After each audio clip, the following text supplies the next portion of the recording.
Hey guys, Tonic here. Earlier this week, Bethesda released a new update for Fallout 76, and it brought the Season 14 Fight for Your Freedom scoreboard and a ton of bug fixes and quality of life changes. Now, this new update was definitely a smaller update compared to some of the more recent ones, but still there were some neat things. So in this video, I'd like to quickly go over 5 changes you might have missed in the new Fallout 76 update. Starting off, this update added some new lore for the upcoming Atlantic City expedition. You can find the first new holotape inside of the White Spring Refuge on the bar next to the Raider representative.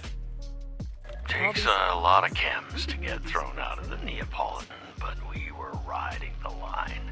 My confidant and I made the trip to cover the Showman's Games, a world-renowned exercise in high-stakes barbarism.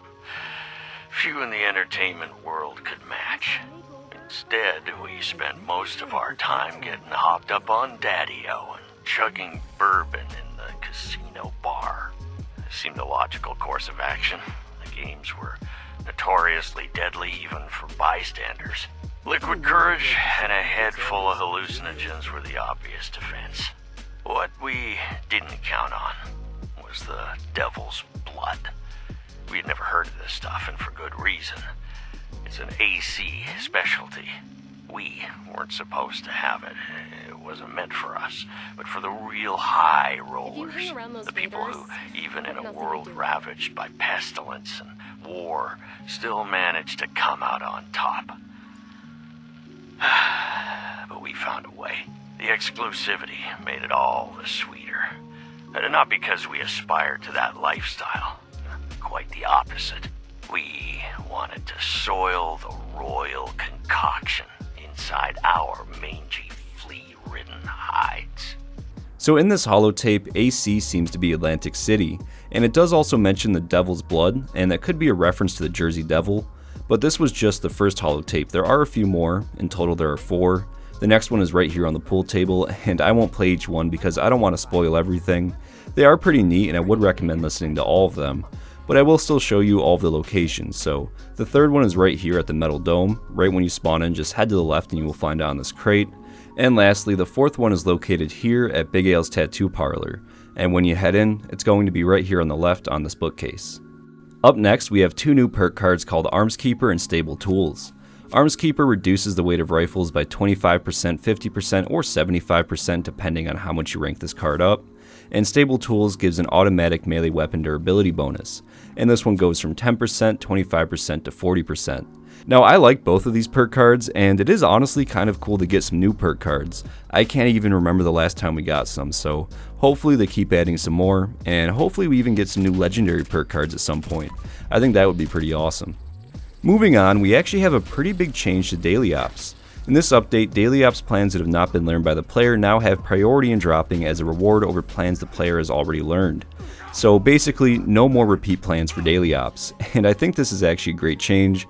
I have so many of those burrow science plans and tube plans, and there's only a few plans that I'm missing from daily ops. So now we should be able to hop in there and only get plans that we haven't learned already. This definitely makes me want to complete some more daily ops, and I think it was a great change. Next up, we have a pretty small change, but I really like this one. In the patch notes, it says we've reduced the frequency of NPC attacks on player camps. And again, it's a super small change, but this is great for people who love camp building. Some of my favorite camp locations get attacked quite a bit, and now it does seem like it happens less, so this is a nice little change. Lastly, a donation box was added with this update. You can find this right outside of Vault 76, and here you can donate items to new players. You can leave them ammo, aid, weapons, armor, plans, and maybe even some Nuka Shine if you'd like. I like the donation box. I think it's pretty cool how that tradition of helping new players has been going on for so long, and now Bethesda has created an official donation box for the new players. Now that being said, I would love to get one of these as a camp item. I think that would be pretty cool if you could just place one of these down next to your vendor and add in some of the extra plans that aren't worth selling, maybe some ammo that you don't use, stuff like that. But overall, I really like the donation box. But that is pretty much going to be it for this video. There were a ton of bug fixes and changes with this update, and I just wanted to go through some of my favorites. So I hope that you enjoyed the video, and I would like to say thank you so much for stopping by and watching. I really do appreciate it. And as always, I'd like to give a massive thank you to all of the channel members. Dick Johnson, Esdeath93, Mazader, Terry Lockridge, MXC Gaming, Radcon, Ice Cream Manny, Jays the Aussie, Joe Pervincente, I Am Mr. Me Not You, Dr. Calamari, Argent Deer, Shaky Hands Workshop, Leo the Collector Plays, Loopy, Adam Steinson, Robert Kennard, CRM114, Theodore, Slappy Sauce, King Kittens, Omniprotus Victrix, Axel, Kevin W, Anna S, Fallout McFly, Networkgate, Golty, Lanthar, Captain Awesome, Heather Henderson, Patrick Ruda, Tony the Icefire, Baza Double Frank, Christy Mellon Schwitz. Thank you guys so much. I love you guys, and have a great day.